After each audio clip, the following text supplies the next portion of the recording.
Supposedly,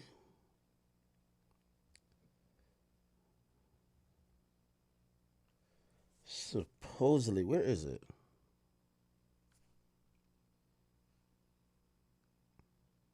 Oh, I got it. I got it. Sorry.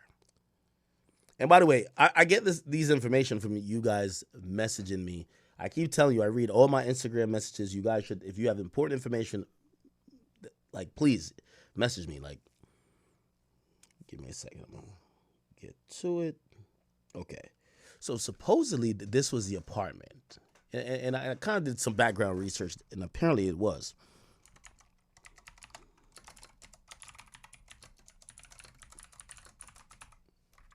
Apparently this was okay, and apparently, yes, here it is, chat. Apparently this was where she was staying at. Don't ask me how niggas pulled this up. If y'all remember this kitchen, we'll showcase the kitchen that's in her Instagram stories.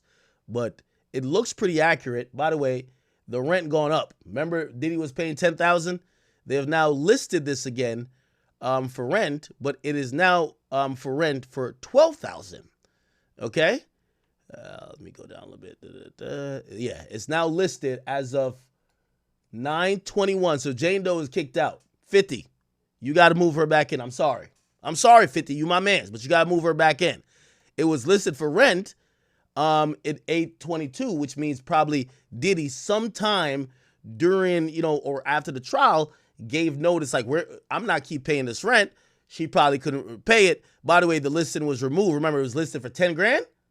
It matches up with the time, chat. 2023, she gets there. That's the love contract. It was, the listing was removed a month later. And by the way, let's go to, what's her name? Daphne Joy, right? Daphne Joy.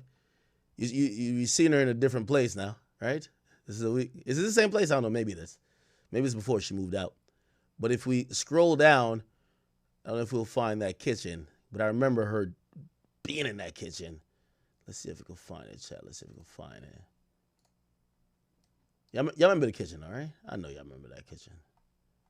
Because it was one of the posts we looked at. Yeah, she might have removed all the pictures from it. But I remember her in that kitchen. That's a fact. I know y'all remember it too, because we showed it on stream. So maybe she... Okay. That's from that house. So Diddy got her up the fuck on out of there. You know what I mean? Oh, here it is. Here's the kitchen, chat. Look, it looks the same to me, right? Look. Bang. By the way, I don't even want to shout out your name. I do want to shout out your name to give you credit, but I don't want to dox you. But this is why I told you, man, ain't nothing bigger than the chat. We got the best supporters in the world. Look at the kitchen right here. This shit up on Zillow. Got her the fuck on out of there. Got her out of there, chat. It's listed for 12 bands now. Got her out of there, chat. Got her out of there. It's over. It's over. No more fine dining. Back to ramen noodles. It's over. It's over. I told you. Mr. Take That wasn't going to take this type of flippery. So, yeah, she out of there. This was the kitchen. You see it on her story. You see, look, this is when she just moved in, a couple months after, December 1st. She's showing off the place. Cooking for you. Acting like she got a cooking channel. Man, you know the vibes. Oh, man, you ain't cooking nothing. All you was doing ingesting sausages. Stop playing. Act like she a chef. Come on, stop playing. Okay, so this one. Talking about she taste testing this shit. 50, you got to take her back. 50, we love you, but you got to take her back. You got to take her back, Fifth. Fifth, you got to take her back, Fifth. Fifth, you got to take her back, Crody. We love you, but you got to take her back. Diddy done kicked her out the spot. She's out of there. She's out of there, chat. She's out. Diddy got her the fuck out of there. Yeah, all them pictures. Yeah, let's look through the house a little bit more. Yeah. And it's accurate. The $10,000 a month of rent, it was listed for $10,000 back then. I don't know how this person found this shit. This is crazy. Damn, this shit empty as a motherfucker now. Nah, Diddy, you did your big one on this. This shit empty as hell. Nah, Diddy, yo, this shit look like that episode of Fresh Prince when Will Smith pops up and there ain't nobody there. It's just empty. No furniture, no nothing. Oh, hell nah. I can't even lie. He did his big one on this one. I can't even cap with you, Chad. Now, Diddy had her living good, though. Diddy had her living good. Fifth, ball back in your court, Crody. Or you're gonna be in child support court with her for forever. Yeah, she was living good. But Diddy got her the fuck on out of there, man. Think Diddy got you all that dick from all them prostitutes. You was loving it. And then you testified against him, crying and shit like that? Nah, hell nah. I got to get you out of there. It's over.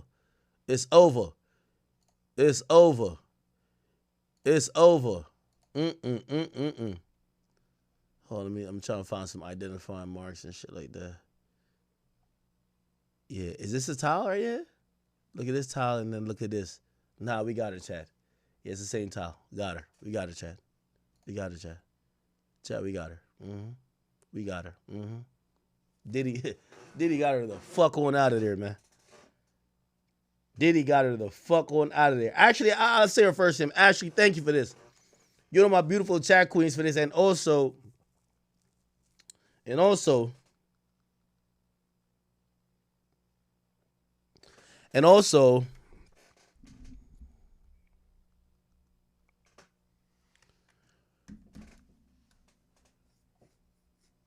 oh, I forgot what I was saying. Anyway, yeah, he really got her out of there. God damn. There's another. Yeah. Oh, here's another picture of the spot. Yeah, that's it. If we look at the aerial view, we'll see.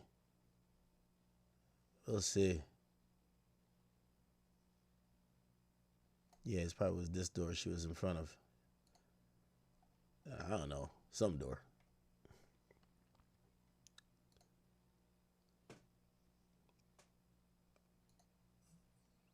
Treacherous, man. Got her out of there. Expeditiously. Boy, Diddy's a cold work, man. I know he was screaming at Justin on the phone. Justin, get her the fuck out of my crib! Bitch testifying on me and shit! Trying to send me to jail for life. Get this bitch on out of there. Break the lease. Fuck it. Break the locks. Get this bitch on out of there. Send her back to Fifth. Send her back to Curtis. Yeah, I know he was tight. He was definitely motherfucking tight. Oh, this is just one of them little things where you just post mad pictures, huh? Okay. But this is definitely the crib. Yeah, thank you to my chat queen, Ashley. That's her name. Ashley, I might have a job for you. Because this type of stalking is like top tier. Can't have got. Type of stalking is fucking top tier. Okay. All right. She out of there, chat. But Gina's still on the team. Gina not going nowhere. Daphne's out. She got to go link back with Puff or go join the Kanye West sex cult. She got to go do that. But Gina's still on the team, and she was trying to get her man free, right? She said they were trying to make her a victim. She said she's not no victim. And she said, yo, listen, I want to emphasize that I understand the seriousness of the case and the pain others may feel. She acting like she don't got no pain. I can't speak for no one but myself. In terms of sentencing, I kindly ask you to consider releasing him back to his family. Yo, I love a delusional side chicks. You know what's crazy? Gina think she his family too. And she ain't never had no kill him, none. Thank God for side chicks like this, bro. Thank God for side. I keep telling y'all, man, most happy relationships is two people fake faithful and a good side chick in the cut that's making all them problems that your main girl give you go away. Because when you with her, nothing fucking matters. Gina's the GOAT. I ain't gonna hold you. She's a GOAT. She says, I understand throughout the process he's been cooperative and respectful, including turning himself in. Throughout the process, he's never once reached out to me or made me feel uncomfortable in any way. I believe he'll be continue to be complying with the court's conditions upon release. I understand that accountability is important, and I'm not writing this to dismiss the gravity of the charges nor criticize anyone. I want a right to express my perspective as a so-called victim. My right to express how I felt during the investigation and trial and how I feel now. Waiting to hear the sentence. I feel compelled to share my own perspective honestly. I respectfully ask you take my words into consideration when making your decision. Thank you for your time and allowing me to be heard. Damn. Look at her. She showed up to court, man. Richard, right here. How you feeling today? How you guys feeling today? Shots, my nigga Mo. My nigga Mo is in there. Feeling today? Looking forward to justice. My boy said, looking forward to justice. Holy. Today. Looking forward to justice.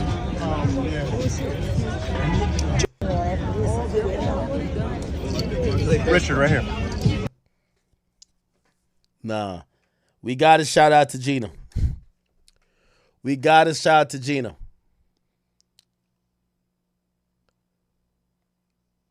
Yeah. Okay. Anyway. So, Diddy was sentenced. By the way, there's a video that was played in court, and they sent me the video. So, y'all want to hear the video that Diddy played like a trailer in court, or his lawyers did. And he also did speak. So, Diddy actually did speak. But let me play you the video that they sent. Let me see. I'm going to play the video. Let me see.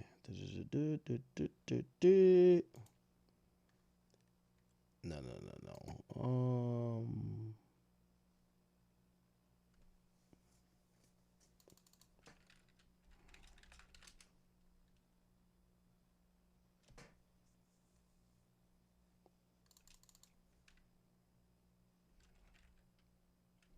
Okay, here we go.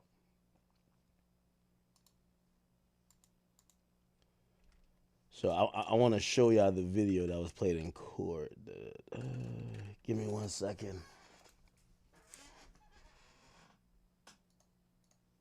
Don't ask me how I get these videos, man. We just bully the scene, man. I stole that shit, nigga. Facts. I gotta add that to the soundboard. Okay. Okay, here we go.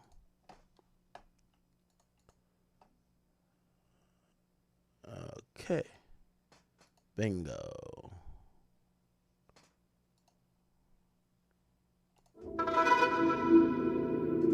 What you've given to the world, I don't think you know, man. When my baby cries. You gotta give her a bottle then. Know that you mean something to people. Know that you mean something to people. Like you live somewhere in people's heart. My nose fell off. No. Keep in mind, this is an 11-minute video. The entire thing was played in front of the judge. My lip fell off. Thank you. You wear it? You inspire, you energize, and you've left that for the rest of the existence of this planet, man.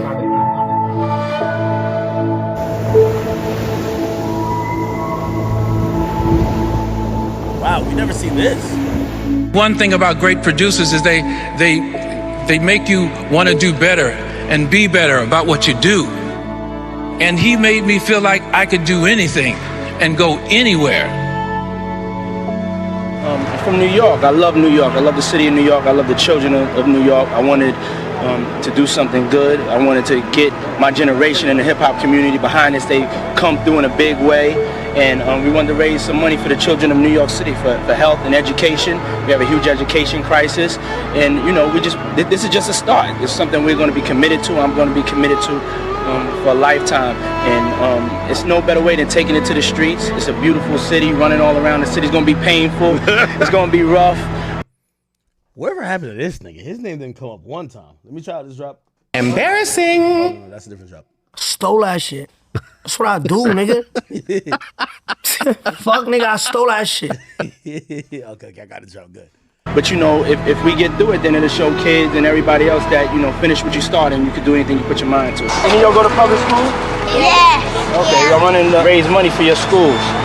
So y'all get more books and computers and stuff like that. I just feel like it's important that us, you know, young adults of power, that we look out for y'all. And we utilize our power to make sure y'all all right in the future. Put everything you can into your work, you know. Don't think the cool thing is not to do your work. Don't think the cool thing is to hang on the corner with your friends and to talk about stuff that ain't gonna protect your future. What did you learn about him as a man who was taking up a new sport? Well, you know, I was actually very impressed. You know, a lot of people think it's just a celebrity stunt, that he isn't serious about his running. He is as serious about his running, has been the last 9 weeks, as a lot of these guys in the lead pack. I mean, he's really devoted and dedicated himself to running. You know, he's had some knee problems, and a lot of people don't think he's going to finish. He is going to finish, even if he has to do it on one leg, because he's raised a lot of money for kids' charities, and he's not going to let all those people down. Okay, his team cooked up a video. Let's go. Where we going? We going straight to the top, baby. Let's go is a constant reminder. Let's go. Boom. Live in the present. Sometimes, you know, you daydreaming. Sometimes, you know, Uncle Diddy got to hit you with let's go. Clap it up on the sideline. Let's get our energy right. Come on. To make sure that you pursuing your dream, that you staying focused. Let's go. Let's keep going forward. Let's go means let's be positive. Let's take it up another notch. Let's go spend time with our kids. Let's go. Let's give thanks to God. Let's go. You know, let's turn it up. Let's get in the vocal booth. Let's stop procrastinating. Let's go. You know, let's understand what it's going to take to achieve that dream. So instead of talking about the guns or the violence, I was always talking about a better life. Places we didn't go before. Things we never wore. Cars we never drove. Houses we never lived. By the way, you could tell he was trying his best to try to appeal to this judge and like tug at his heartstrings and like his, you know, like, yo, I'm a human too. Yeah, I paid for some bitches to get fucked or some niggas to do the fucking, but am I that bad of a person? I've been locked up already a year. Like, come on. Like, Then I think I brought an aspiration to hip-hop. Tried to take it out of just being street. Our whole stuff was a fantasy and a dream that I always felt would come true.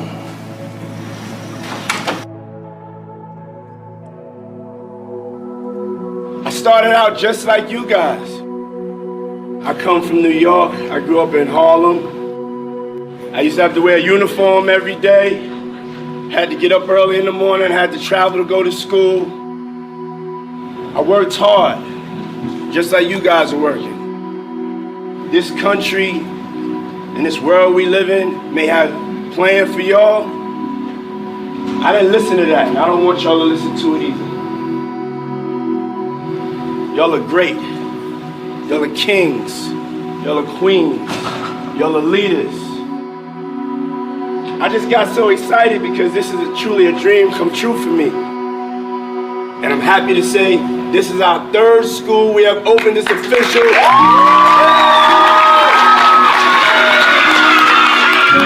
When we come together as a people, nothing can stop us.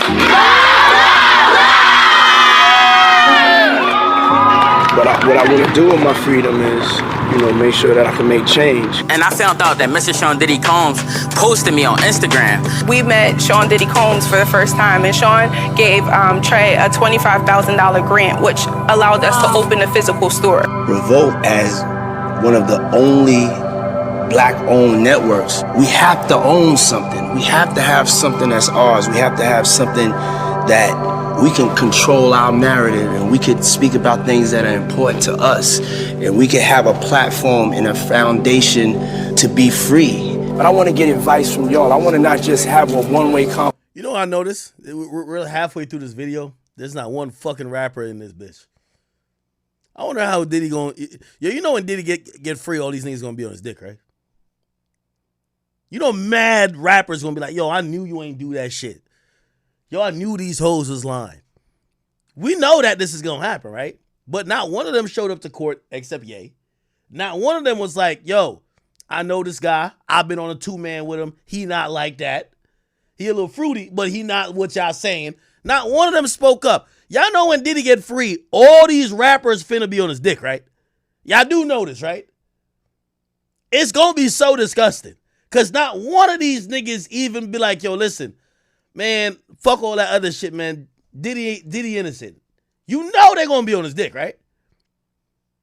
Conversation. We need a platform where they can put artists that are different, really different, that wouldn't get a shot on other stations. Working for Revolt TV and working for Diddy was absolutely life-changing. It was the best job I've ever had.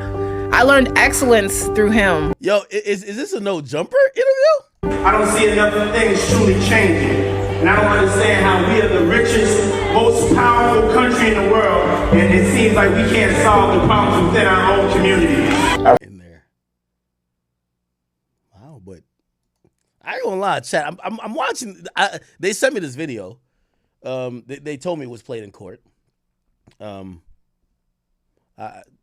I didn't watch it before now, and I ain't gonna lie. 8 minutes in, it's kind of tugging at my heartstrings a little bit. I gotta keep it a bean. I'm human. I'm like, yeah, Diddy's not that bad. Like, he's done good things too. It makes you reflect on, oh, there's other sides of him. Because I think what this trial did, it made us feel like there's one side of him. Just this uncontrollable freak that had an insatiable appetite for sex or sexual experiences. And when you look at anybody like that, you're like, oh, you're like disgusting. You're like this, like demonic, like you're ill. Like you're this pervert who needs to just be like put away. But when you see all the other things, like, yo, this guy's legit doing great stuff for his community and giving back and trying to help other people. And people are saying, yo, this guy helped me. And you watch him in his family life, you're like, oh, yeah, he's still a freak. He's still like some of these things that we think, but like there's many different sides to him. I'm surprised he actually reflected or used the Kim Porter death. Being my father, just nah. Diddy is a real nigga though, cause me, I got a strict principle. If you ain't come out of my ball sack, I can't fuck with you like that. Diddy be loving Quincy like that's his real child. Like he love this Quincy nigga. If you don't know, Quincy, I believe is Al B. Sure's son. But like, Diddy don't even act like, nah, you the stepson type shit. Like he's like, that's my son. And I think Quincy loves him the same. thank you for inspiring. Thank you. I love you. Thank you for loving us. Thank you for loving me. I think Quincy calls him dad, right? Church.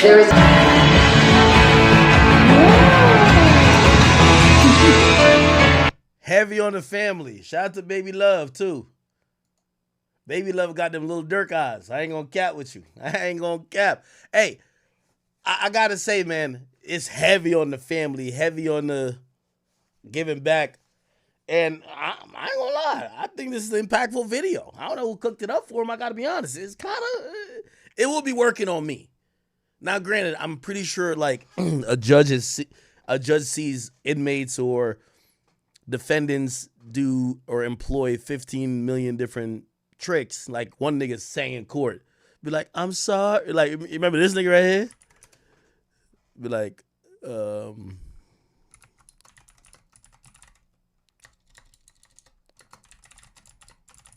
remember this nigga right here? Yeah, that's how I wrote a song. Remember him? Hello there, Your Honor. I wanna say I'm sorry for the things I've done, and I try and be stronger in this life I chose. But I want you to know that door I closed. In Your Honor, I'm sorry, sorry, sorry, sorry.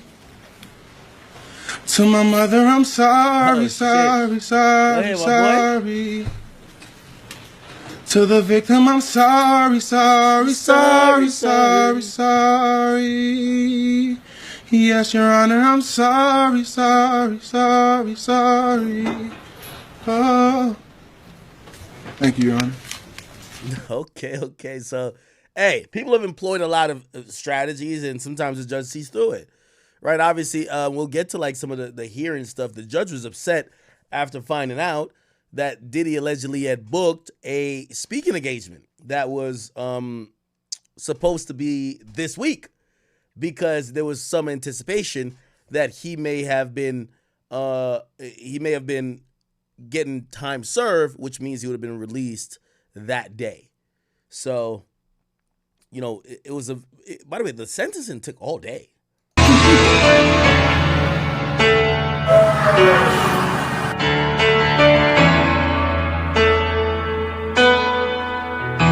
had to pick which trophy I want the best person trophy. Because I know in order for me to get into heaven, I'm not going to get in there, well, come on in heaven, you had 20 hit records.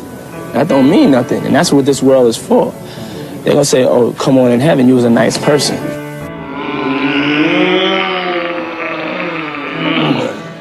I love you. I love you so much. I love you so much. I love you so much. Hi, Daddy. Wait, that's the baby that talked? No fucking way. Hold on. Is that the baby? I love you so much. Hi, Daddy. Oh. Which baby is this? Oh, this is Baby Love now. Oh, shit. Oh, wow. How old is Baby Love? How old is Baby Love? Baby Love.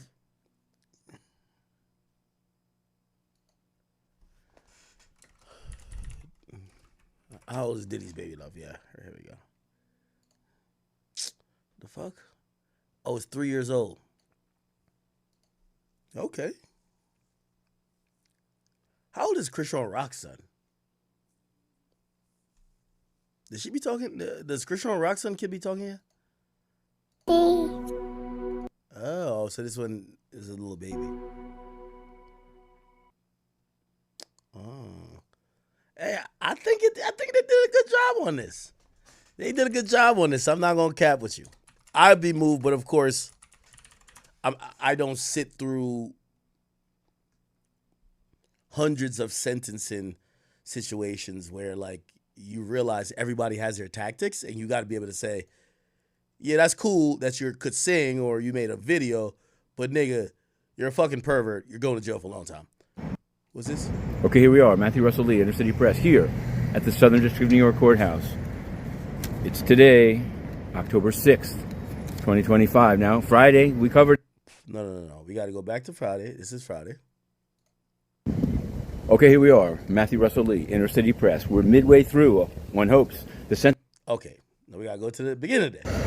Okay, here we are, Matthew Russell Lee, Inner City Press, here at the Southern District of New York Courthouse. Today, Friday, October 3rd, it's D-Day.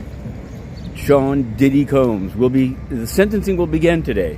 Hopefully it will finish today. Turns out that at least 4 of his lawyers want to speak.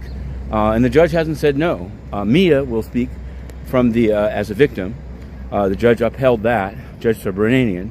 And at midnight last night, Brian Steele, who's put in a series of letters of support, Miles Guo among them, Palm Beach chaplain of the police there, and Sean Combs' letter himself. But he put in a video. He was supposed to give it to the prosecution at 5 p.m., and I'm sure he did. But at midnight, he put a Dropbox links into the docket. So we Dropboxed, and we put it up. And you can find it. It's well, you can say, I haven't rarely seen that, but it's not the only time I've seen it. I actually do remember a sentencing for another defendant delayed so they could produce a video to try to show the judge who they were. Here, I don't think there's any... I think Subramanian's heard quite a bit of testimony about the days at Revolt, Bad Boy, the family. He's seen the... so I don't really know what it brings to the table. Okay, so and I wonder whether all of this sort of hoopla is going to drive it into more than one day. That would be ridiculous, because this is the day. And on the one hand, the government wants 11 years. On the other hand, Combs wants time served. Now, granted, 11 years I thought was preposterous. It was clear that the government was trying to get, like some consolation prize. Like they lost on the major charges that could send Diddy away for a long time. But they wanted to get like a consolation victory to be like, well, we got him on buying pussy, and we've given him an enormous amount of time. And I think they were going to try to peddle that as a victory to say, well, it's not that we're happy that he he's going to get, let's say he got 11 years for buying pussy. But with everything that came out in trial, he's a bad guy. And a bad guy goes away for 11 years. You don't care what he goes away for. Like, for example, I can't remember who it is. You guys probably remember or spam it in the chat. There was like some mobster or gangster or whatever that they were trying to get on like murder charges and all these drug charges or whatever the case is. They could never do it. And the thing that sent him to jail was like taxes. And the government still took it as a win. They're like, yeah, we got him. You know what I mean? Because like, hey, they basically sold it to everyone like, this is a bad guy. We couldn't get him on certain things, but we all know he's a bad guy. So we don't care why he goes to jail. Let's just send him to jail. And that's what they were trying to do to Diddy, right? Which is, hey, we might have not got him for some of the stuff, but we've smeared his character enough. You know he's a piece of shit. So let's just get this piece of shit away for as long as amount of time. Somebody said Al Capone. Yes, right? Is it Al Capone? Let's see. Al Capone went to jail. Let's see. Al Capone went to jail. Yeah. Yeah. Al Capone went to jail and served time in the Cook County Jail, the U.S. Penitentiary in Atlanta, and the Federal Penitentiary on Alcatraz, and the Federal Correctional Institution in Terminal Island. His conviction for tax evasion, rather than his known criminal activity, led to his imprisonment. Wow. That's crazy, right? So, like, he went there for tax evasion, not necessarily for these other things. Okay. So, where will he come down? We will be covering it in great detail and live. Now, what else can we say? Here's another. This is a lesser known, but we covered about a week, 10 days ago, the case of it was described as a Queen school teacher, but he was indicted in the SDNY, Christopher Ward.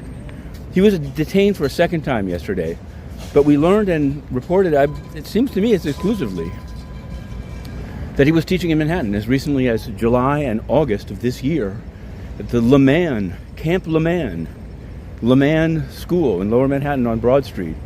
We published the email that they sent around. Parents are pretty upset that they weren't immediately told. It seems like from their point of view, they were told only when they read about the case on Inner City Press. So there's that. Of course, there's other cases here going on, but we don't only cover the courts. We're covering the world of finance and transparency. Even during the shutdown, the FDIC is rubber stamping branch applications. Okay, all right. So I'll give you a little bit of the highlights before we kind of get to the eventual sentencing. We could read through some of the stuff, but again, we already know the final outcome, so I'm not going to go line by line or tweet by tweet. I'll give you some highlights. They basically said, Diddy has worked on. They kind of admitted that Diddy did a lot of these things while he was under the influence. He's taken many steps to control his anger and also deal with the substance abuse problem. They basically say he has taken accountability.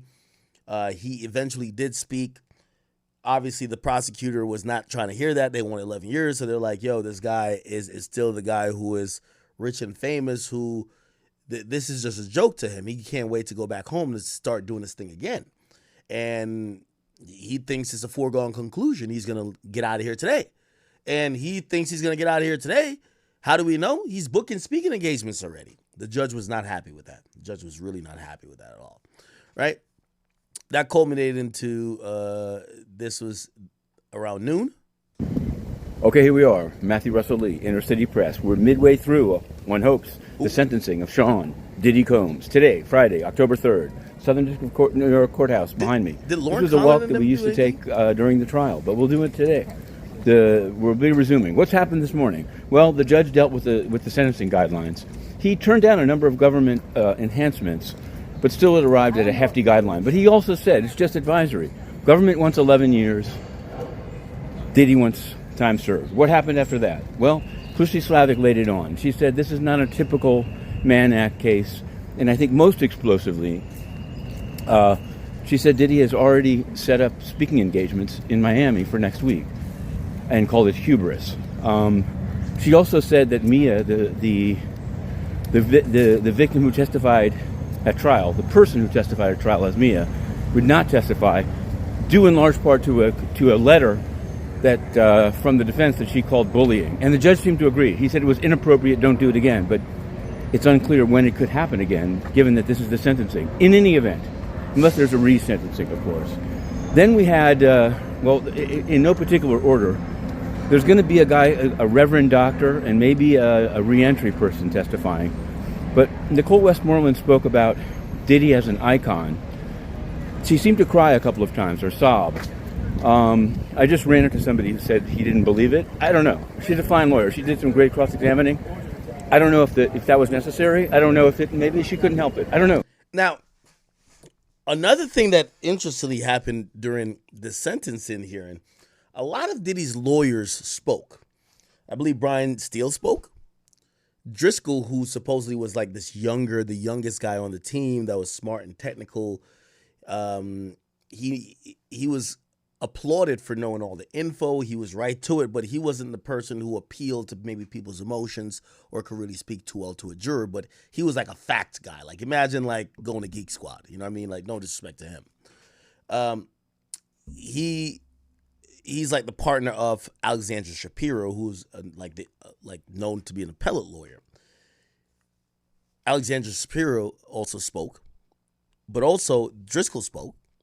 And then also Nicole Westmoreland spoke. Now, if you don't know Nicole Westmoreland, she's an African-American lady that I said was, maybe MVP is doing too much if I'm trying to like give her credit, but she's definitely 6th Woman of the Year, right? Like, she supposedly did such an amazing fucking job at eviscerating every single witness that she was assigned to with Diddy's case. And you know where she came from?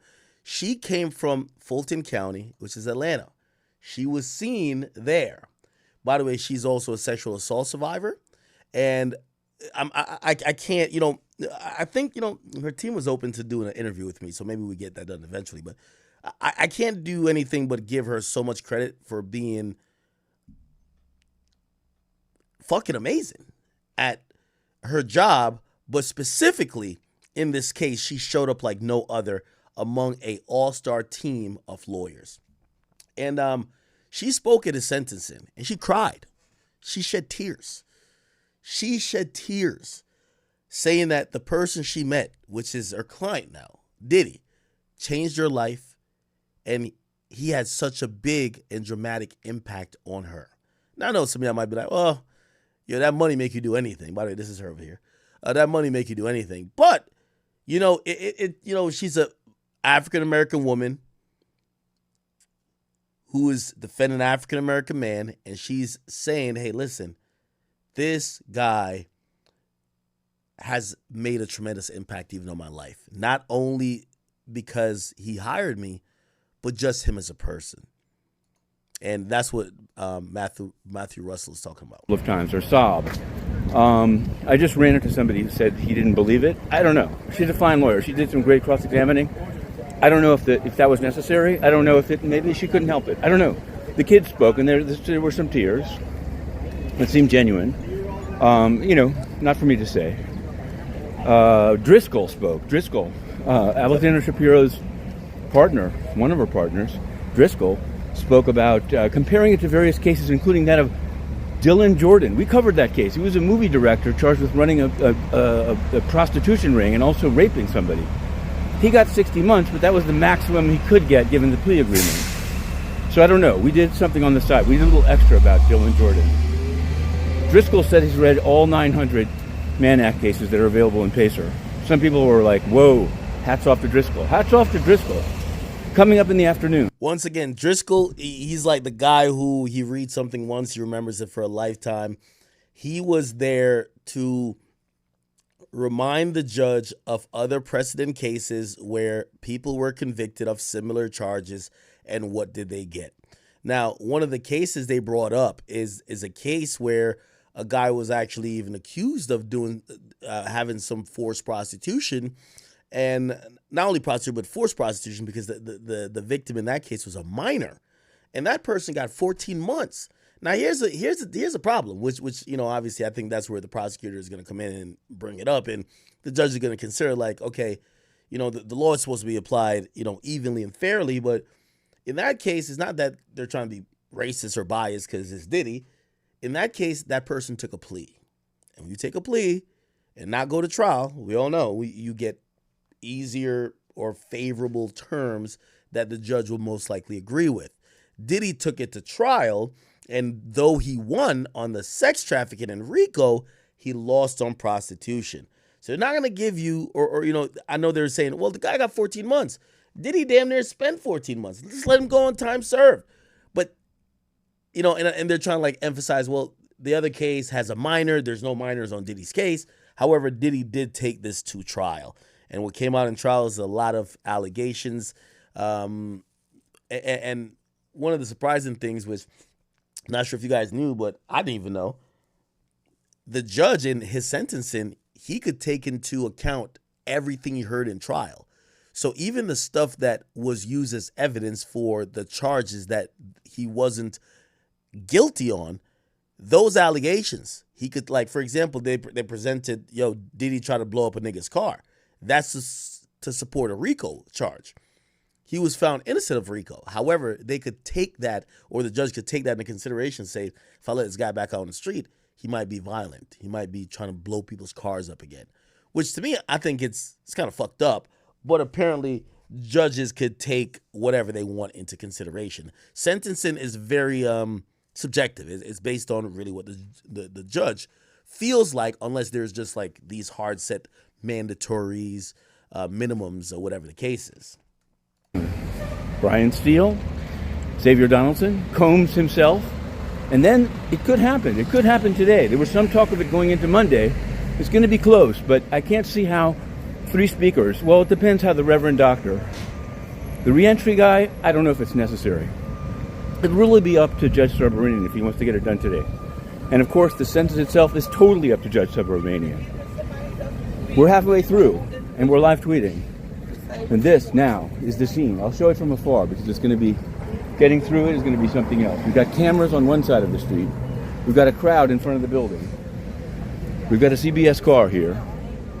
But we'll end it right here. We're heading back in. Inner City Press. We continue. Okay.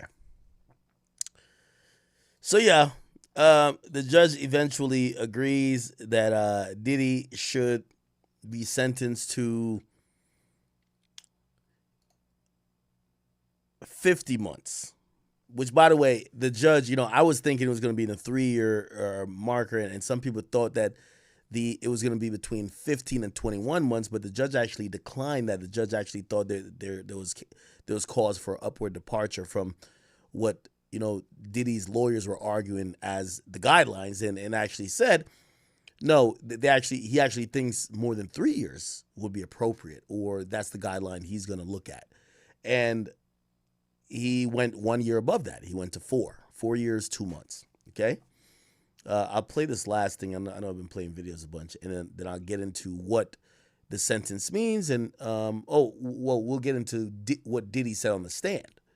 So Diddy did say some stuff. By the way, let me pull Lauren Conlin in here because she was there in court. And check this out. Hi everyone, it's Lauren Conlin, and I am outside of the federal courthouse for Diddy's sentencing. It's totally chaotic here. The courtroom is just overflowing. All of his family is here. There's a few family friends, all of his kids. Gina is here. I did not mention that on my shorter video for LA Magazine, but I'm going to mention it here. And we're on a lunch break, so I'm going pretty quickly. But the day started off with Judge Subramanian basically going through each side's objections to the pre-sentencing report. I'm not going into crazy detail, but he essentially just overruled all of them, except he did say that acquitted conduct would be taken into consideration for sentencing, which is the violence. So he made a comment about how he felt like Diddy wasn't really taking any culpability or responsibility to the guilty verdict, and his team is still pushing the whole I paid for time with these escorts, and he said that's just frankly ridiculous. And I'm paraphrasing, by the way. But now that's kind of important. The judge looked like they wanted Diddy to just admit, hey, I did do this illegal act of interstate prostitution. Now, the reason why Diddy might not go for that angle is because this whole thing is an appealable conviction, right? He is going to be filing appeals on the convictions he did get. So, like, in sentencing, he's not going to just admit it and just be like, I'm sorry for paying for prostitutes, because that's an admission in itself. So here's the thing, he's kind of deflecting, but then the judge is looking at the deflection to say, I can't go easy on you because I could tell you're still fighting this idea of why you got sentenced, right? Or not, no, why you got found guilty. So that's a mitigating factor to be thought about. Let's see. Okay, so sorry, it's so noisy. Oh, the judge said he agreed with the sentencing guideline report of his offense level being a 27 and the criminal history category being 1, which would be 70 to 87 months and a $25K to $250K fine. Christy Slavic spoke for the government. She started off by saying today is about accountability and justice. Today is for the public. So she just kind of, went into why he should be sentenced this way because he's violent, et cetera, et cetera. Her case law that was asked for by the judge, it was a case, it was Dylan Jordan, and she said this guy got 60 months, and he was a Mann Act conspirator. So this is a Mann Act conspiracy case. He had similar conduct to Diddy. He love bombed his victims, used force, fraud, coercion, all that stuff, and he was imposed a stricter sentencing. And the judge actually said, and Patrick Driscoll went into this as well, he's like, well, didn't he serve this guy 8 years in a Cuban prison before this? So his criminal history was pretty bad, and this was his second chance. And she said, yeah. So Slavic kind of admitted herself that Diddy's case is very different, and that wasn't great case law. God, stop. But yeah, she said this is a transportation case with added factors of violence. Driscoll came out and just dropped all the hammers in saying why, this case law it didn't make sense and it's not appropriate. He also said he reviewed over 900 Mann Act cases, and in all of them, he basically said the average was like a 27-month sentence. I'm skipping over a lot of this. He, went into, again, very detailed case law. He said some very, he basically shared a vile text message in another case where this defendant got a way less of a sentence than Diddy, and he just, or that they were trying to impose on Diddy. And he just said, yeah, this, Diddy never said anything like this to any of his quote unquote victims. And it was something like, all you're good for is your, lady parts. I should make a mold of them. I'm paraphrasing, whatever. Nicole Westmoreland got up there. She started crying, and she said how much, Combs meant to her as a person, how much he influenced her, specifically in her personal life, talked about all his charity, what he did, for charter schools and this and that. And talked about his MDC work. He's teaching a class at MDC that, has really gone a long way for inmates. And okay, so let me just skip to this part. Diddy's kids got up there, and every single one of his kids, except for the 2-year-old, spoke.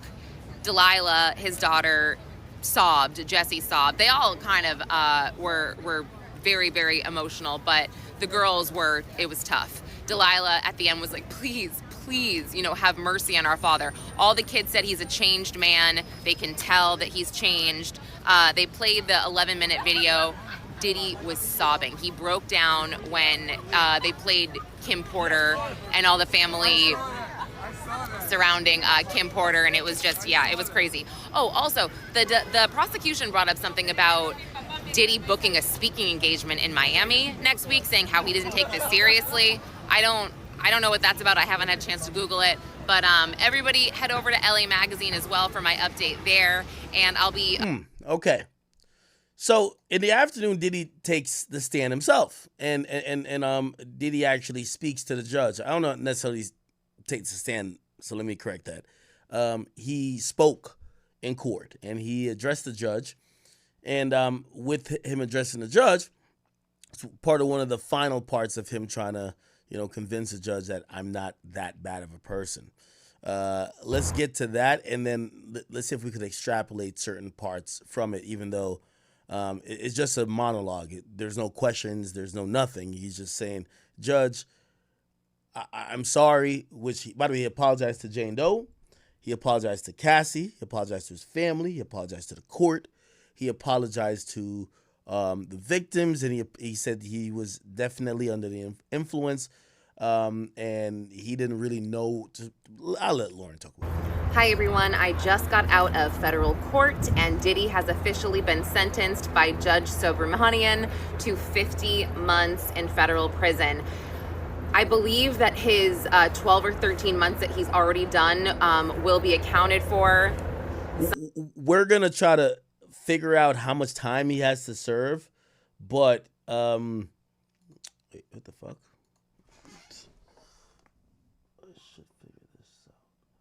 We're gonna figure out how much time he has to serve, y'all. But from what we kind of know, is this thing gonna turn on or no? Okay. From what we kind of know, he's gonna get credit for time served, and then there's a few programs that might help him out. So we're gonna figure out when we actually reasonably think he's gonna come home. But let's play this first. Sometimes you can serve only 85% of your sentence based on good behavior. But man, I heard Judge Subramanian say the words, I need to impose a significant sentence 2 or 3 times when he was giving his speech. And I was just thinking, oh my gosh, what the hell is this sentence going to be? But let me get back to that really quick. Okay, so when we got back from lunch, Brian Steele was speaking, and I'll just go through this quickly because I really want to get to what Diddy said and what the judge said. So Brian Steele spoke, and then Xavier Donaldson spoke, and then a reverend spoke. Let me see. The reverend is that what was that name? TD Jake or whatever that guy's name is? He was in Miami and he kind of talked about, just rehabilitation and how he would personally help Diddy if he got out of prison or jail, excuse me. And then somebody from the re-entry program spoke. His name, well, you know what? That's not important right now. So then we had Mark Agnifilo speak, and then Diddy spoke. So Diddy, I actually wrote down pretty much. I wrote down, I'm not going to say word for word, I did paraphrase a lot, but I do want to read some of it to you because he kind of broke at one point when he apologized to his mother and he apologized to his kids, but he kind of did a big sigh and he stood up and he just said, thank you for giving me the chance to speak up for myself. It's been hard to be quiet this whole time and not say, how sorry I am for my actions. I'm sorry to Cassie Ventura for emotionally and physically. Oh, wow. I'm guessing this is verbatim, so I'm guessing he said Cassie's name. He hate Cassie like poison, but he got to say it. He's trying to get out. Hurting her. I don't take this lightly. I'm sorry to her family. And then he says, I'm sorry to Jane. I didn't mean to hurt you. I'm sorry I brought you into this mess. I'm sorry to all victims of domestic violence. This disgusting video of Cassie triggered a lot of people. DV is a burden I will always carry. I was sick. I was sick from the drugs. My actions were shameful, disgusting, but I'm not making any excuses. I'm trying my best. I'm just a human being. I am not larger than life. My ego got the best of me. And he said, because of my decision, because of my decisions, I've lost my freedom, my career, my businesses, my reputation is destroyed. I lost my self-respect. I lost my ability to take care of my mom and my kids. And then he said, I hate myself right now. He also said, I'm stripped down to nothing. I am truly sorry for all of it, no matter what they say. And he was referring obviously to the prosecution. He said, I am truly humbled. And then he looked at his kids and he said, truly humbled under God, y'all. Truly humbled under God. I'm sorry that I failed you as a father, looked at his mom and said, I'm sorry that I failed you as a son. His voice broke. He said he failed his community. He asked, Your Honor, for mercy, for, I can't change the past, but I can change the future. He doesn't take his Mann Act conviction lightly. He takes full accountability, full responsibility. He knows the severity of it. He said, I want everyone to know that I'm truly sorry for it all.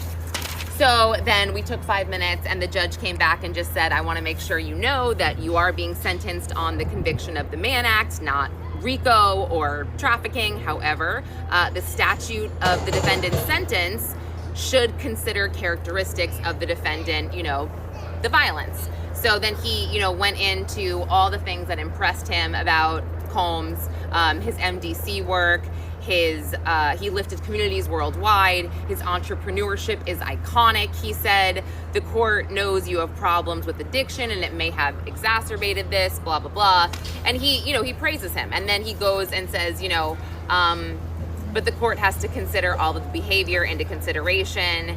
And he said, you abused, or you basically used your power and control to abuse women who loved you.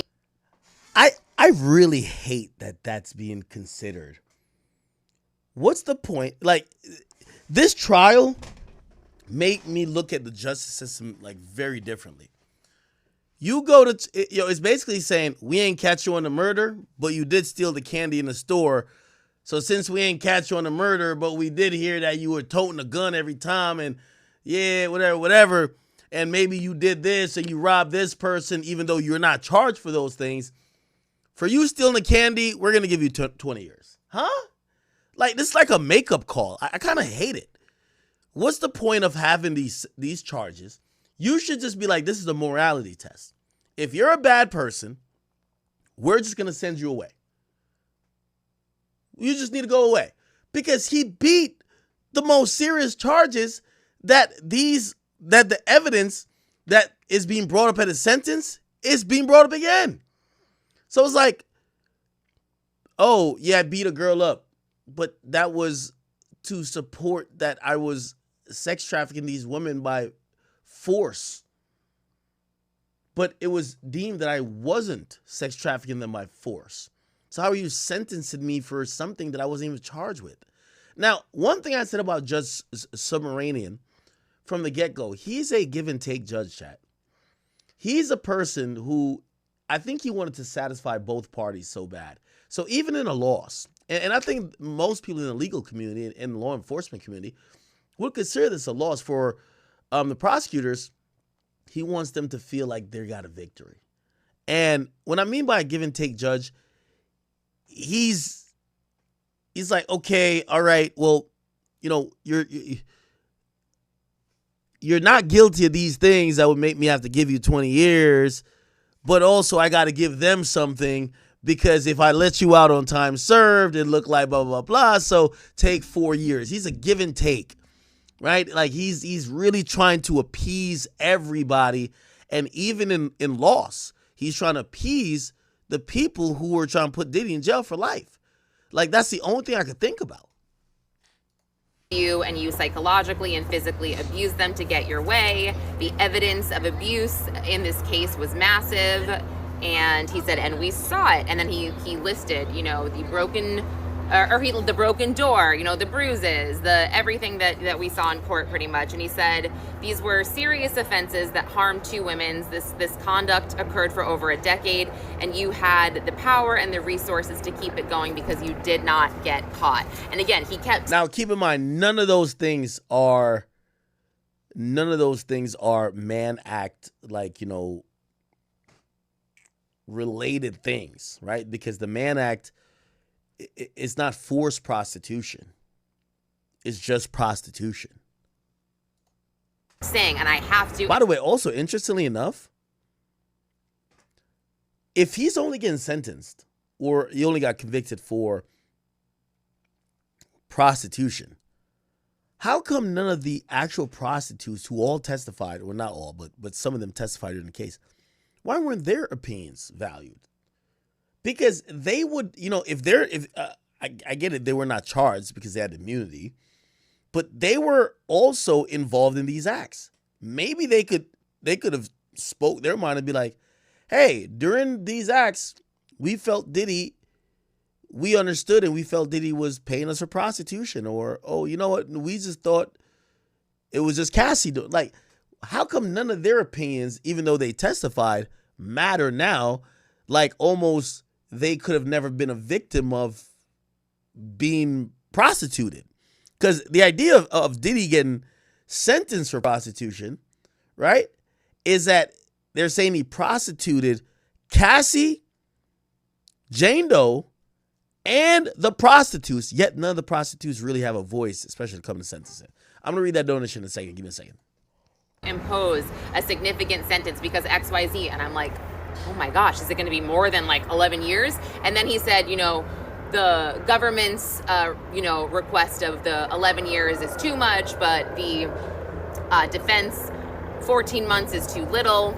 So based on the facts and the circumstances of this case and the profound impact of, what happened to Cassie and Jane, he said that, and he took into consideration the sentencing disparities that Patrick Driscoll brought up. And then he said yes. So he will be imposing a 50 months of incarceration, which is 4 years, 2 months, a $500,000 fine, and terms of supervised release of 5 years, and outpatient treatment. And I got to get all my notes together. I will put all of this in writing, but that is essentially what happened. And he didn't seem to really react at this, except like he sighed, put his head back. He looked upset. When it was over, he looked at his family, kind of shrugged. His family didn't, they didn't cry that I saw. They didn't make any type of noises or anything like that. So, yeah. Okay, now this is interesting. This is interesting, chat. And we have a new update. Thank you, my man Memes, who just sent it. I think it's posted on DJ Akademiks TV. They said Diddy asked Trump for a pardon right after he got sentenced to 4 years. Let's see if we can find that. Now, remember what I said about the pardon for Diddy. I said if Diddy got convicted of sex trafficking or RICO, no way a president, even if like maybe Trump goes out on the worst terms ever, he's not pardoning that guy. You get me? Like, you're not family, he's not pardoning that guy. But if it's just the Mann Act, which means you're just buying pussy, it allows him the optics of pardoning you, but not looking crazy. Now, they're saying that Diddy asked for pardon, but let's okay, it's not really showing.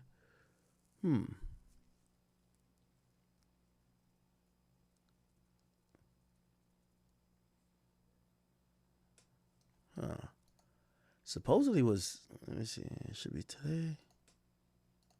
Oh, here we go. The Israeli government has been arresting and deporting activists that were traveling to Gaza. Today, Greta Thunberg, for instance, also some... Well, she's just a troublemaker, I mean, she's no longer into the environment, now she's into this. She's a troublemaker. She has an anger management problem. I think she should see a doctor.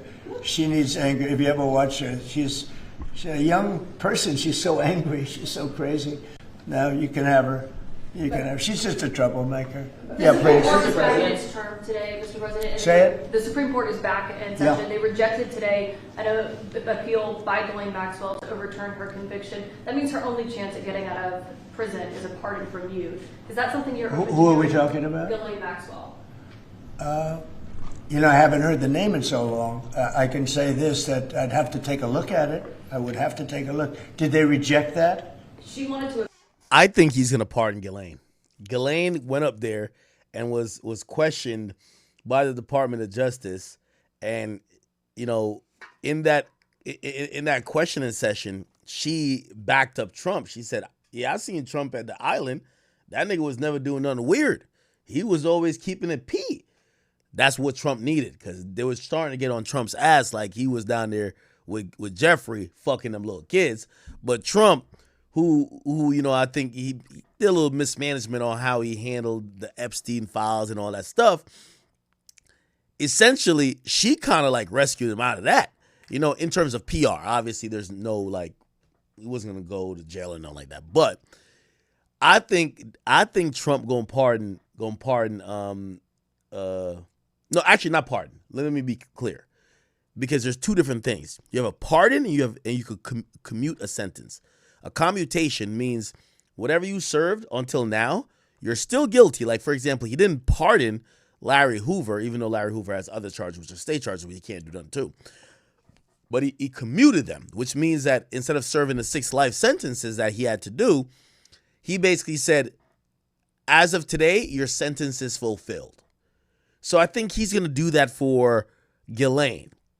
Hey, whatever years they gave you, as of today, your sentence is fulfilled. So I think he's going to give a commutation, not a pardon. A pardon means you never got convicted. Like, Youngboy could, well, he has other cases, but he probably could technically buy a gun. You know what I mean? He got pardoned by the president of the United States. You get what I'm saying?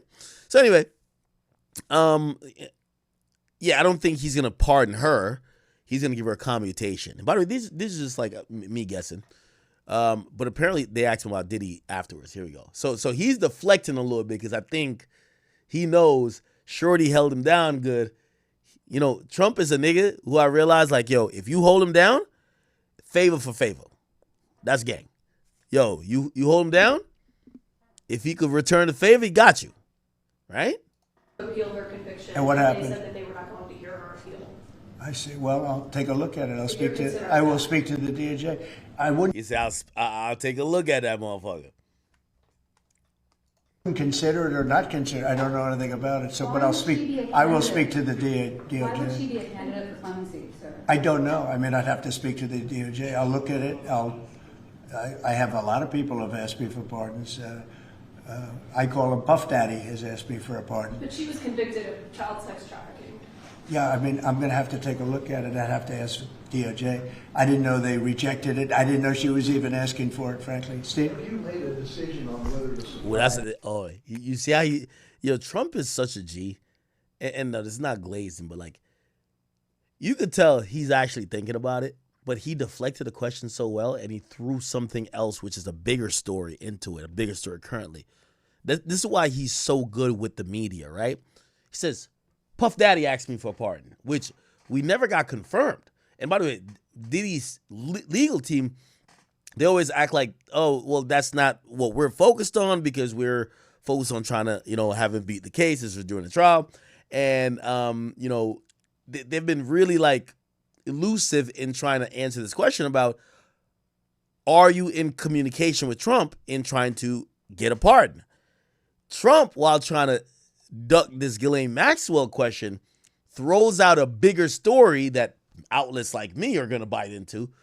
Oh, Diddy asked me for a pardon. I guarantee the pardon wasn't, like, I see headlines being ran saying, oh, Diddy asked for the pardon after he got 4 years. No, I think Diddy asked for the pardon back then when Trump said he would look at it. I think he asked back then. But they're pressing Trump on Ghislaine, and Trump needed to get out of that, so he threw that shit in there. Look at it. I have a lot of people who have asked me for pardons. I call him Puff Daddy has asked me for a pardon. But she was convicted of child sex trafficking. Yeah, I mean, I'm going to have to take a look at it. I'd have to ask DOJ. I didn't know they rejected it. I didn't know she was even asking for it, frankly. Steve? Have you made a decision on whether to supply Tomahawk missiles to Ukraine or sell them to NATO and let them sell them to Ukraine? Yeah, I've sort of made a decision, pretty much. If you consider, yeah, I think I want to find out what they're doing with them. Yes. Where are they sending them? I guess I'd have to ask that question. That war should never have started. Would have. Now, a lot of people believe that Trump and Ghislaine may have had like a little head nod deal to say, yo, if, you do this like, interrogation, so to speak, and you don't implicate me in shit, I got you later. I'm the president. You feel me? Now, I'm not saying Trump did nothing wrong because that's my nigga. But it's one of those like, yo, if you hold it down for me, I'm going to hold it down for you later. So we'll see. But Trump did say he's going to look at it, which, again, I think when Trump goes out of office, we're going to see the craziest pardons ever, my nigga. I ain't even going to lie to you. Shit. I think anything short anything short of El Chapo coming out. Like, this shit might happen. This shit might go down when Trump is leaving, because you know that's when people usually do the biggest pardons, right? And remember, he can't run again. Okay, so Diddy takes a stand, does a bunch of crying, right? Let me see. Was my man Sean G there? I know I'm going a little bit slow, but remember, we missed that day. Sean G. We'll get his, synopsis on it, and after his synopsis, let me see. Then we're gonna do our math on how much time we really think Diddy's gonna get, okay? And then we'll move on to some other topics. Mr. Sentencing, it's going down tomorrow. This is my life. Oh no, okay. Oh, he didn't go live?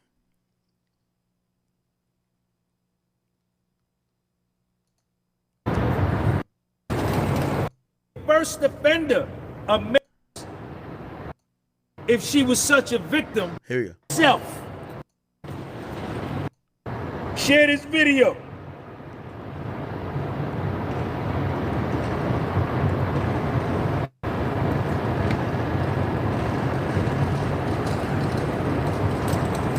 By the way, while we're waiting, I meant to put this on after the Trump video. Look at 50 Cent, man. Is 50 hating, or is this how you treat your ops? 50 said, man, you can't get no pardon running your mouth like that. Get out of here. And he has a slide with basically, you knew someone and you were fine, and then you run for office, and he made this is an old Trump interview. Some terrible statements. So I'm being honest. It makes it more difficult to do. Now, as reports begin to circulate on Trump's response, claiming that Diddy dissing him is why a pardon more than likely won't happen, moments, and one moment in particular that may have cost Diddy his freedom has now resurfaced. White men like Trump need to be banished. When you knew someone and you were fine, and then you run for office. Wow. Yo, Diddy don't want this man free at all. I couldn't make it to the trial yesterday. Share this video. Share this video of New York judge on a Mann Act charge. Why did Cassie not show up here at the court and address the court herself? Why? I'm going to be honest. It's probably in the benefit of Diddy that she didn't show up. Now, remember, she just had a kid. Like, she just gave birth, I believe. Why not? Check Sean G out. Why didn't Jane Doe, if she was such a victim and she felt so she needed vindication, if Cassie needed vindication, why did not Cassie and Jane Doe show up and represent themselves at the sentencing and ask for more time for Puff? Why did the judge feel the need to do that? Check Sean G out. Check me out. Check my gear out. Look at my gear. Look at my gear. I got the dope gear on. I got the dope gear on. The abs is locked in. The abs is locked in too. A Southern District of New York judge gave a first offender, a man who was acquitted. Now, I think this is where we're going to find out, and some people are going to, there's going to be so much appeals that's going to be flying, right? He is a first offender. Like, Diddy is not a felon. Diddy doesn't have sex charges. Diddy doesn't have a domestic violence conviction. Diddy has no convictions. So to have a first offender get slammed with 4 years, which, by the way, he got convicted of 2 counts. I'm not too sure how the judge looked at it in terms of sentencing, but that's basically 2 years and a month, right? 2 years and a month for each charge, which is 2 months, which is 2 charges. So that's 4 years and 2 months. for prostitution? Of 3 very serious charges, which would have landed him life in prison. A jury acquitted him of those charges. And he was left with 2 charges, Mann Act charges or prostitution, which are considered misdemeanors in state cases. Some states don't even prosecute them. And gave the first offense, no criminal history, no infractions at MDC Brooklyn, already served 12 and a half months, denied bail, yet still on very weak Mann Act prostitution charges, gave him an upward departure of 9 levels, enhanced him 9 levels, and did an upward departure, going against what he asked for. His word, Judge Submarinian, you lied, Judge Submarinian. Your word is some shit. You a liar. Because in your order dated July the 9th, 2025, you asked for USC 18-24-20. Nah. But if you don't know, Sean G, he was incarcerated at one point. So like you know, a lot of stuff is personal to him because he's been in some of these situations, and he felt railroaded by the legal system then, and he thought that Diddy was getting railroaded by them now. 21, criminal history category 1, sentencing guideline range 2G1.1, subsection 1, subsection A, which is a base offense level of 14. You asked for that. If you wanted to add the coercion, which according to Mark Agnifilo, you mentioned 7, 8, 9, 10 times in your little soliloquy, it should have been enhanced in your letter to a USC 18-24-22 with the enhancement for the coercion. But you didn't ask for that. You went against your own word. You went against your own word. Went against your own word. Never before in the history, well, let me not say that. Let me not get into saying things I have no proof, but it is an aberration. It's a standard deviation. 2 or 3 or 4 or 5 standard deviation for a judge to do an upward departure 9 levels on a first offender with a criminal history category of 0. I'm just telling you what it is. And I got the transcript. I got the transcript at the crib. I ain't ready yet. I have another business. Okay. All right. Shout out to Sean G. I just want to give him some love real quick. I do want to show. So 50 posted this. Again, 4 years, 2 months. That's 50 months, right? So 4 years is 48 months. Add 2 more on to it, it's 50 months. Let's try to do some math on reasonably when Diddy might come home. Now,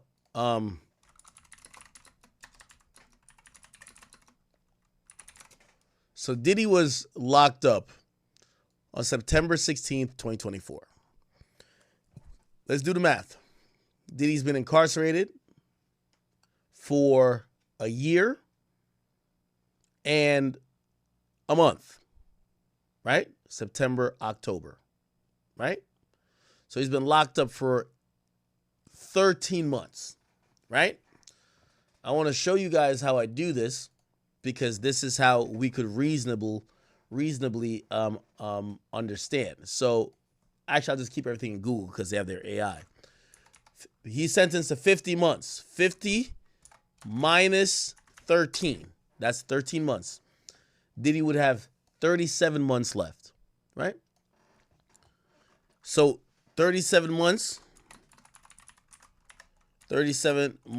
to years.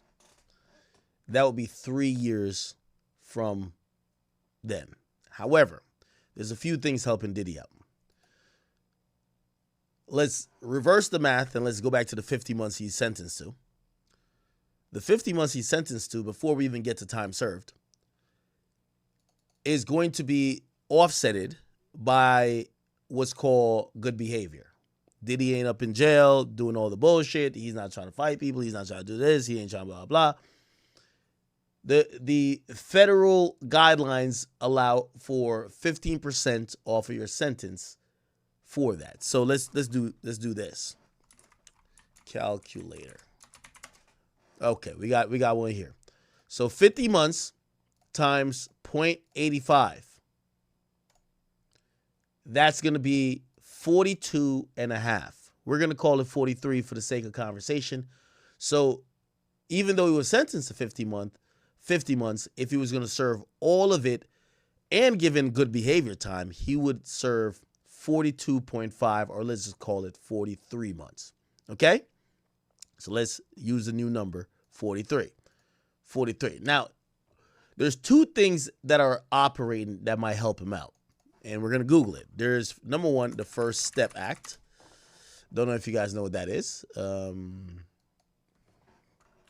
Which president signed the First Step Act? Which, by the way, oh my God, signed the Constitution, no.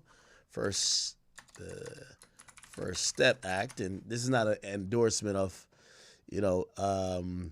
Donald J. Trump, but Trump is the person who did it. Now, what is the First Step Act? So the First Step Act, and we get an overview here. This is the Federal Bureau of Prisons. He signed into law in 2018, which basically it wanted to improve criminal justice outcomes and reduce the size of federal prisons, right? So this matters for federal crimes, federal prison. Diddy happens to have a federal crime and is in federal prison. So it requires the Attorney General to develop a risk and needs an assessment system to be used by BOP to assess the recidivism risk and criminogenic needs of all federal prisoners. Okay, now this is going to be like long-winded, but to kind of make it a little bit succinct, it gives federal inmates up to 45 or 54 days of good time credit for every year of their imposed sentence. Okay, so essentially, and by the way, there is some requirements here. Some of the requirements, and by the way, I think the First Step Act was meant for people who were incarcerated federally for crimes that had to do with, maybe some sales of drugs, but you were like, you're the first time you ever got locked up for such a crime. You're not like a drug kingpin, right? And it wanted to, it says eligible inmates can earn time towards their pre-release custody. Offense that makes inmates ineligible to earn time are generally categorized as violent. Does Diddy have violent allegations? Yes. But violent convictions? No. Involving terrorism, espionage? No. Human trafficking? Sex and sexual exploitation. Now, this is where they're probably going to argue this. It might go to appeal. They're going to try to probably argue that Diddy's Mann Act violation, even though that's sex, that's in the sex realm, that it's not necessarily, it shouldn't be not considered. But I'm going to be honest with you, I think they're not going to consider Diddy for the First Step Act. So again, also it excludes offenses as a repeat felon in possession of a firearm, blah, blah. So basically, if this wasn't a sex charge, Diddy would be like shoo-in for this. I don't think this is going to help him out. But just to let you know, 54 days of every year that was sentenced, let's see how that would play out if we were supposed to think about it. 54, remember, it's every year. Each year, so Diddy has 4 years. So it would be 4 times 54, right? That's 220. Do I got my math right? I think I do. 4 times 54 is 220. And then there's 2 months, so we get some time off of that too. So like 220, let's call it 235. 235. So Diddy would have gotten 235 days off for the First Step Act. He's not a felon. He's whatever. This is the first time these things are happening.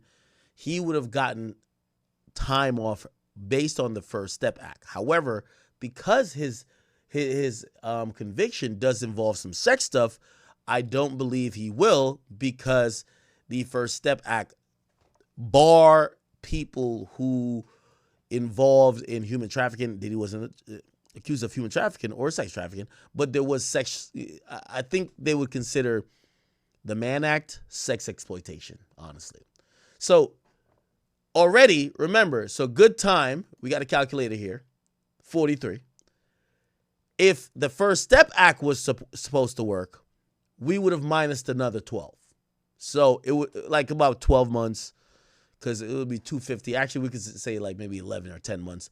But even then, even 10 off of this is good, right? So it would have been down to 33. Now, what is going to help Diddy, because I don't think this will help him, but if it did help him, let's say we're nice. We're going to add this 10 back. We're going to add it back because I don't think he's going to qualify for this because of the nature of the charges. But let's act like he's getting everything his way. Minus 10. So he would have to serve 33. Keep in mind, he's done 13. So we're going to minus the 13 off of it too. So we got 33 months to serve. Remember, good behavior and First Step Act. But there's another thing that would help Diddy out. What would help Diddy out is called the RDAP program, right? Now, what the RDAP program is in federal prison early release is that it says there's different categories of it, right? So if you're serving between 31 to 36 months, you get 9 months reduction if you do the program. And by the way, how it works is that they have to determine that you had a drug problem. The eligibility is to qualify for the reduction, an inmate must have a verifiable substance abuse problem. I think that's easy to prove for Diddy. Like Diddy literally was taking 15 drugs, not only to fuck the bitches, but to do his thing. So like he's definitely going to qualify. Priorities for the program placement is given to inmates with early release dates, so wait times could be long, especially for those with longer sentences. It's open to nonviolent offenders and participation is voluntary. This is a program that's definitely going to be in Diddy's wheelhouse. This is what Diddy needs to come home earlier. So what would it help him with? So the sentence length determines a reduction. So Diddy was given 50 months. So we don't even have to think about these, right? So if you're only given 30 months or less, you can only get 6 months off. If you're given between 31 and 36 months, you can only get 9 months off. But when you're given over 37 months, which Diddy was given 50, you could get up to 12 months. So if Diddy goes to this program and he, does this drug program, the RDAP program, we have to minus 12 months, okay? So it says inmates serving over 37 months or more could receive the whole 12-month reduction. So let's go back to the calculator. Remember, 43 is good time. So he got sentenced to 50. 43 is good time. We gave him the 10 for the First Step Act, but I don't think he's going to qualify. But we're acting like he qualifies. Remember, we said we're going to add it back at the end. Okay, cool. So we're at 33. But let's minus another 12 because he's going to do the drug program. That's a fact. Minus 12. Leaves him at 21, right? With the 21, he already served 13. Minus 13. 8 months. Which means two months in prison, 6 months in a halfway house. Usually a halfway house around 6 months or so, they'll start transitioning you back to regular society. They'll put you in a halfway house, which is basically like jail camp, right? Now, so what would be left is the 8 months to serve. Now, I don't think he's going to qualify for the First Step Act that Donald J. Trump signed into law would help him with it because the Mann Act is still a sex charge. It's still a charge involving sex. So we're going to have to put it back there. So 8 plus 10 is going to be 18. Okay? So what we believe that he's going to have to serve is 18 months. Let's think about 18 months. 18 months would be a year. Remember, you need 6 months for around 6 months for a halfway house.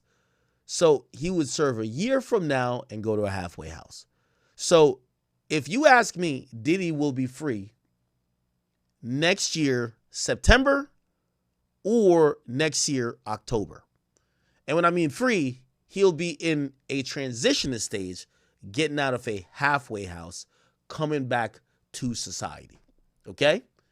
Granted, if the First Step Act, along with the drug program, all kicked in, Diddy would only be locked up for 2 months. Additionally, obviously he's been locked up already.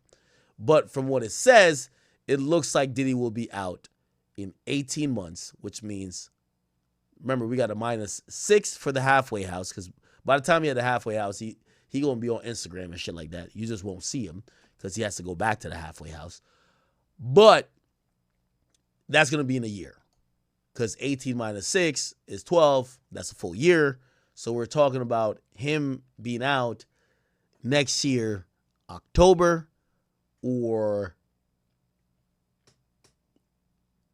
September, and max, I would say, November. Okay? So that's the math that I did. Obviously, the Bureau of Prisons are going to have to do their own math to kind of figure it out themselves.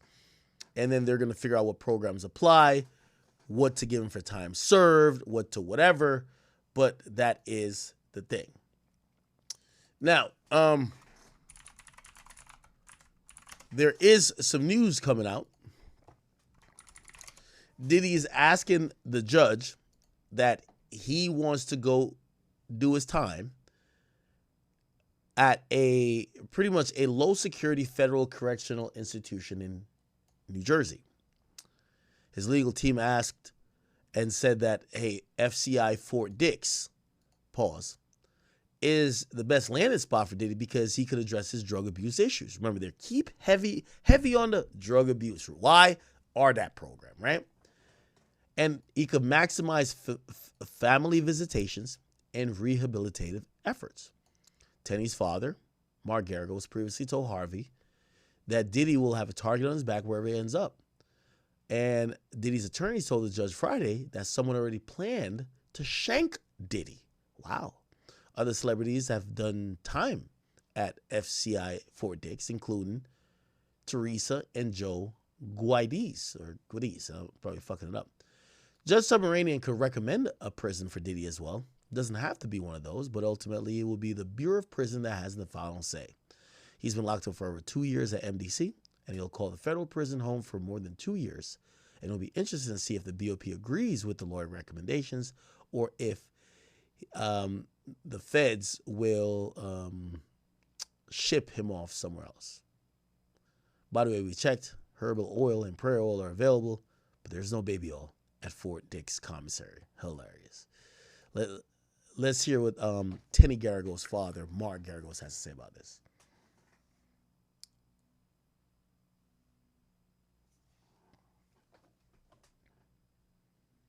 Here we are.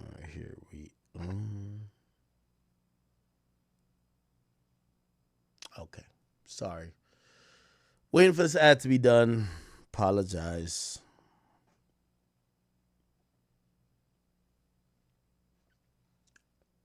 I see y'all in here. Okay, here we go. Are you concerned that Sean Diddy Combs could be sexually assaulted, violently assaulted?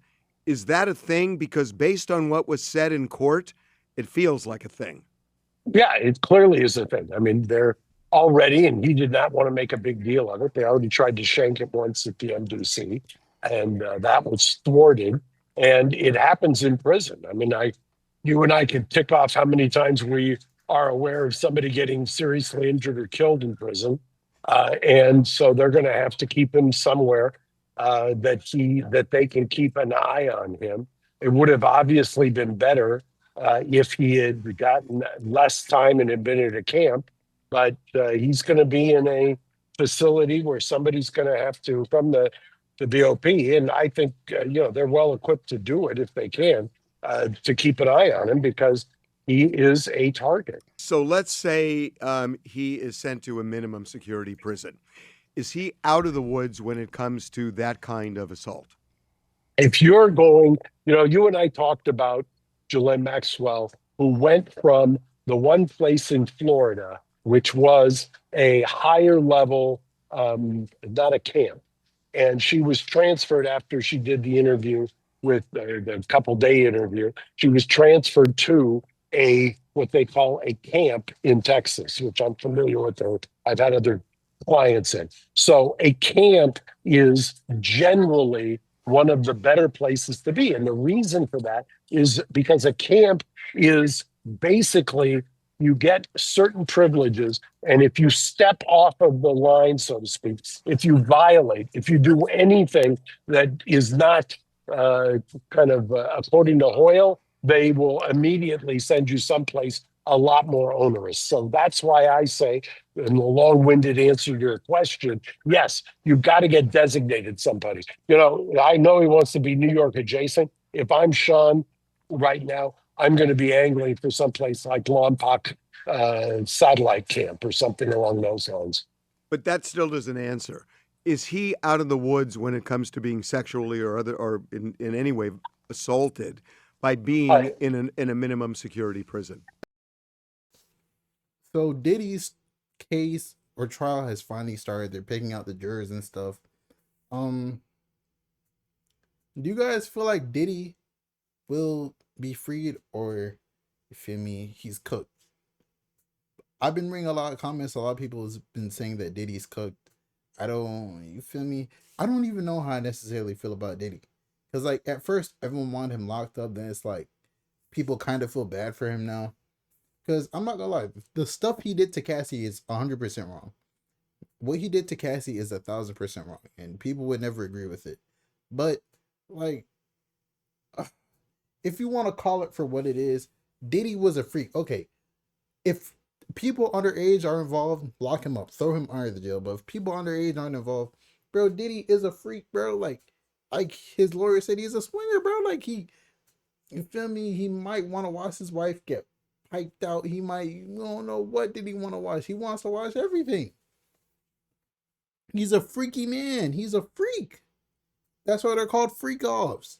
Get all the freaks together. What do you think's gonna happen? Baby oil with stuff in it that when it goes into your skin, you're paralyzed. Like, yes, that's what happens at the freak off. There's obviously two parties to a Diddy party. There's the party, and then there's the party. Have you ever been invited to the party before? Probably not. But hey, man, let me know how you guys feel about Diddy. Do you want him locked up or do you want him free? Do you feel bad for Diddy? Even if Diddy gets freed, I think his career is done. No one's ever gonna work with him again. No brand's gonna work with him. You feel me? He's still gonna make money off. He probably has real estate like tenants and stuff, and probably like investments that we don't know about. So he's probably still gonna make money, but he's not gonna be making the same money as before.